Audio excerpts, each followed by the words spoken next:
सभी किसान भाइयों को मेरा नमस्कार। दोस्तों, आज तारीख है 8 दिसंबर 2025 और आज से ठीक एक महीने पहले मैंने इसी खेत का वीडियो आपको शेयर किया था।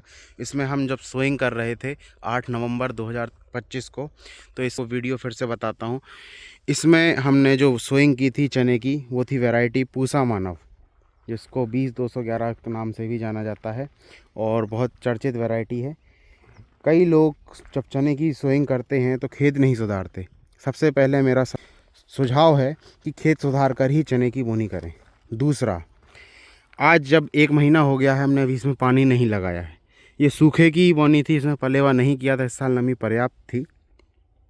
अगर आप पलेवा पे भी बो रहे हैं या सूखे में भी बो रहे हैं, किसी भी कंडीशन में आप बोते हैं, तो मेरा पर्सनल सलाह यही है कि आप जो पानी है वो 45 दिन से पहले ना दें। जैसे आज 30 दिन हो गए हैं, अब इसमें हम लगभग 10 से 12 दिन और रुकेंगे, क्योंकि ये 10 एकड़ का प्लॉट हमें पानी करने में भी टाइम लगेगा। तो हम 40वें दिन से पानी शुरू कर देते हैं कि जब लगभग 8 से 10 दिन में हमारा पानी पूरे प्लॉट में नोजल से ख़त्म हो जाए।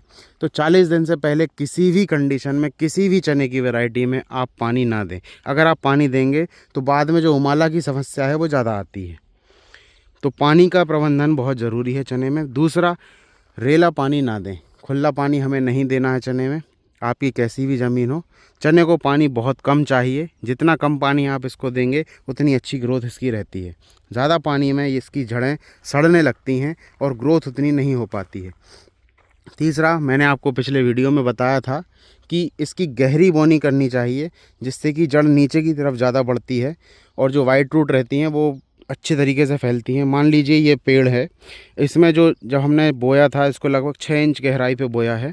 तो 6 इंच गहराई पे क्या होगा कि वहाँ से इसका जर्मिनेशन चालू होगा और ऊपर आते आते वो रूट्स भी बनाते चलेगा और नीचे की तरफ भी रूट बनाएगा, जिसके कारण इनका जो ग्रोथ है वो छोटे से स्टेज में ही काफ़ी होता है। आप देख सकते हैं इसमें जो फुटान है वो बिल्कुल नीचे से चालू हो गई है, 1 2 3।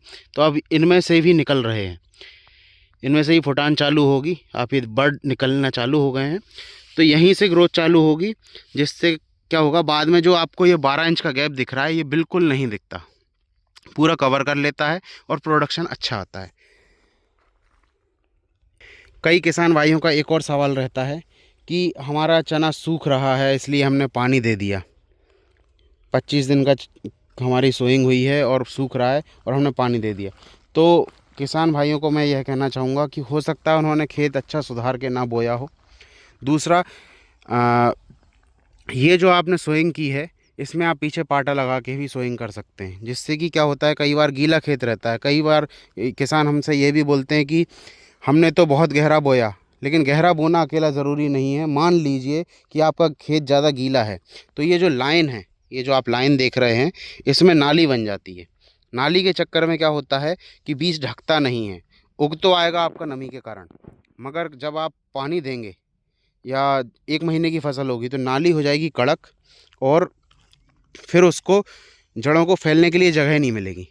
जगह नहीं मिलती तो फिर पौधा सूखने लगता है। इसलिए खेत को अच्छी बतर में अच्छी जुताई करें और फिर सोइंग करें। पीछे पाटा डाल लें तो और अच्छा रहेगा कि पूरा बीज भी ढकता जाए। हमने इस वर्ष पाटा नहीं डाला था, थोड़ा सा कचड़ा था खेत में, तो कुछ खेत में डाला, कुछ खेत में नहीं डाला। तो ये भी एक ज़रूरी सूचना है कि पाटा डाल के करें तो उससे भी जर्मिनेशन अच्छा आता है और जो सूखने की समस्या है वो कम रहेगी। पूसा मानव चना जो है वो है लगभग 108 से 110 दिन की वैरायटी है। इसको आप अर्ली सोइंग भी कर सकते हैं और लेट सोइंग पर भी ये अच्छा होता है। हमने कल 7 दिसंबर को भी बोनी की है, लगभग 8 एकड़ में पूसा मानव की।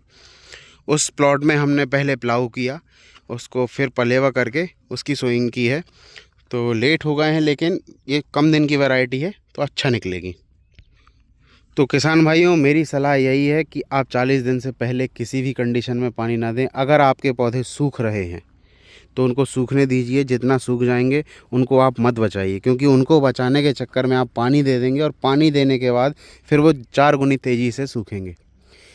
अगर आपको स्प्रे करना है तो स्प्रे की जानकारी मैं आपको दे देता हूँ, आप नोट कर लीजिएगा। स्प्रे में आपको लेना है थायोफेनेट मिथाइल, एक फंगीसाइड आता है थायोफेनेट मिथाइल। इसका 400 ग्राम प्रति एकड़ की दर से आपको स्प्रे करना है। पानी की मात्रा का विशेष ध्यान रखें। पानी जो है आपको 200 लीटर प्रति एकड़ की दर से फेंकना है, जिससे कि आपका जो पौधा है वो पूरा अच्छी तरीके से भीग जाए, तो आपका जो पेड़ सूखने की समस्या है वो रुक जाएगी। अगर आप बीज उपचार करना चाहते हैं, अभी तो सोइंग सबकी हो गई है, अगर आप बीज उपचार करना चाहते हैं तो फंगीसाइड, यही फंगीसाइड का बीज उपचार भी कर सकते हैं।